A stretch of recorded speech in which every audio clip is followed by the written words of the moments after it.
Parada e a sensação de que vai morrer, os médicos costumam confundir este quadro com pressão alta, infarto.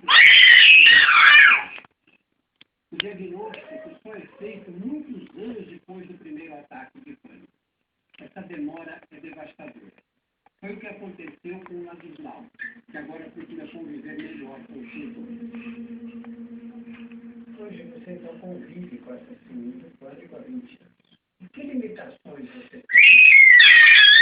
Prendem ainda, apesar do tratamento?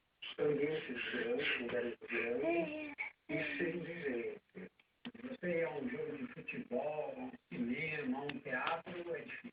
Difícil não, é impossível, nem vou. Eu nem vou. Eu gosto de assistir um futebolzinho, mas às vezes gosto de assistir sozinho em casa. Eu estava 15 anos aqui na casa da minha mãe e eu montei um bunker. De época eu só me sentia seguro lá. Esse aqui era o meu único perfil de segurança. E ficava assim, com a janela fechada. Janela fechada. Hoje eu não ando porque é difícil chegar até lá. Escuta, ela diz, aí essa bagaça toda aqui. Eu acho que eu queria deixar esse lugar adaptável para os outros.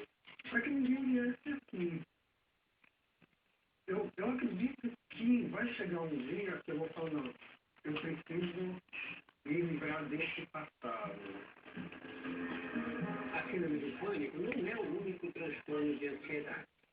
A ansiedade causada pelas preocupações com o que poderá acontecer faz parte da vida moderna. Agora, o problema é quando a ansiedade toma conta de nós o dia inteiro, semanas, meses.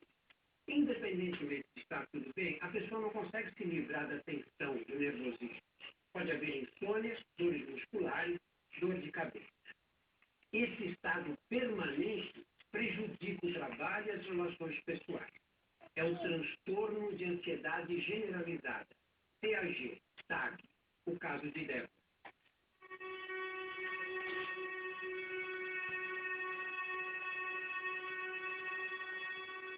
Eu posso ficar corriqueira. Qualquer coisa. Demorou,